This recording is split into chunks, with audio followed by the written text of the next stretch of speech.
trading can look very simple, but in practicality, it's really difficult. Now, one of the common errors that so many people make the mistake of doing is cutting their winners far too early. Yeah, look, absolutely. Good afternoon, Scuddy.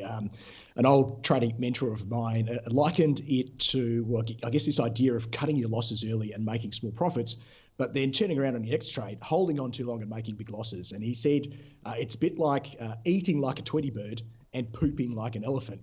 And he said that you really want to do it the other way. When you make a win, you want to eat like an elephant and then hopefully poop like a Tweety bird, and that's going to give you a healthy equity curve. And equity curve is just a chart, really, of your account balance, your trading account balance. Let's get straight to it. Let's go and have a look at an example of an equity curve and see what makes for a good one. Obviously, we want it to be going north in this occasion.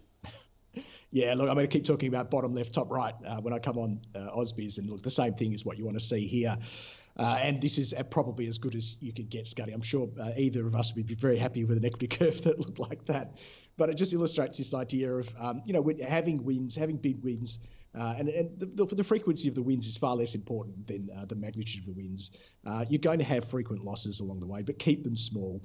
And eventually you're going to go through these periods of extended periods of losses. We call those drawdowns. So the trick is to keep the drawdowns small and then keep those winning periods big. And as a trend follower, this is a pretty typical sort of equity curve for me, because we'll go through periods the market's going very sideways and I'm grinding through a bunch of trades that are really not going anywhere, probably getting stopped out, and I'm waiting for that big breakout. And that's when I really need to focus on hanging on as long as I can to ensure that those profits come.